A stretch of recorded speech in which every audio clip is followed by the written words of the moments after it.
Okay, this is Darrow Crochet. This is Project 3 for Computer Science 1300. I titled my game Final Fights as a reference to Final Fantasy, and their original name, that game's original name, Final Fight, as it was believed to be the last game that company would make, as they were soon going to go under. But the game ended up being a huge success, and they stayed afloat. That company is now known as Square Enix. Before, they were known as Squaresoft. So booting up the game, I use the system clear command quite often just to clear the terminal of all text and then display mine, just so that it's easier to read and you can tell what's going on. So you have three options here. You have the load option only if the save file it has something on it. So before I was messing around and I saved a game. Right now I won't show that. I'll show making the characters and sending their classes. So if you're bad at naming stuff, I am. So I have a random list of names, and if you press 0, you can just it'll give you a random name from the list. So I'm just going to use that to set all of my members' names, classes, and there we go. We are in the overworld. At the top here, it is displaying the encounter rate. That is your percentage chance that you will get into an encounter. And then the map, B represents a boss, T is for town, and P is for player and or party. That is where you are. This is your your position in tech or in integers. That's how the code sees it. I put that up there for debugging purposes, but I decided I liked it, so I just kind of left it. And then then here is your commands. So you can move up, left, right, down. You can take a look at your party stats and items. This menu is also where you can save the game and exit. So I will show that momentarily. And there's also a legend that just reiterates the things that I just said. So I can go up to the town here. I can buy items from the item shop, the blacksmith, the mage school, or I can sleep in the inn. So if I go to the mage school, put the wrong number, it just spits you back here. If I go into the mage school, I can buy a number of spells. Say I want heal. I can only teach that to one party member per purchase, and you can only teach spells to mages. So it gives you your options here: 3 to give it to Felix, or 0 to exit.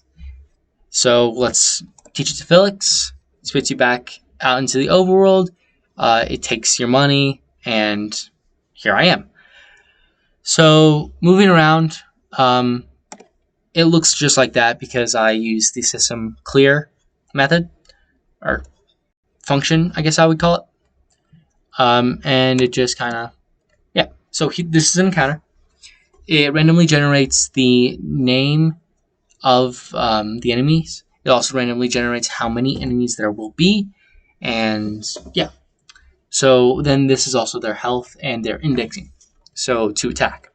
So here is the first party member. I can attack, I can defend myself, I can use a skill, or I can use an item. I will, for just the video, I will just attack opponent 1, attack opponent 2. Here I'll show you a spell. So you start with the spell water, but I also just bought heal, which will give bonus health to whichever ally that I decide to use it on. We're not going to use that for this demonstration though. We'll just quickly try to kill the opponents. So, okay.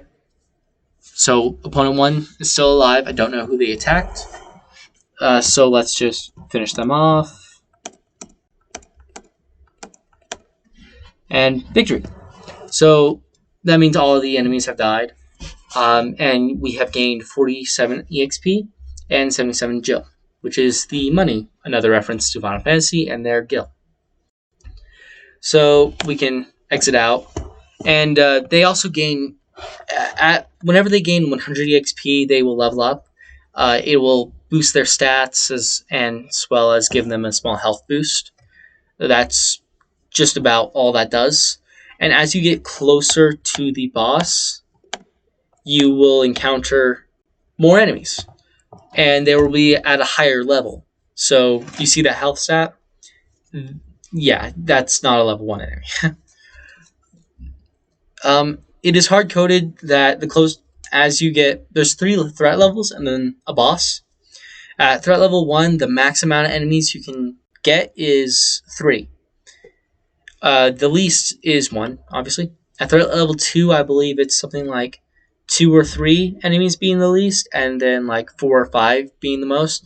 And at threat level 3, which is what this currently is, the absolute minimum amount of enemies that you can receive is 3. Here we got 5. It's all randomly generated. But yeah. Yeah. Oh, also you can use items. So healing tonics, they'll restore about 20 health to whatever like party member that you give them to, and it'll display the names, the name, the class, and the health of the current enemy or current ally. So yeah. Oh, that was a debugging thing that I forgot to take out. In the code base, I label targeting a party member, as a negative number, just to, I don't know, it made sense to me at the time. So that's what I did. But I guess we'll just kind of randomly target enemies. Oh, we actually killed one. Oh, that means that, yeah, our tank died. So this battle would not go well if you actually tried to do it. I'm just going to exit out. That is this game in a nutshell.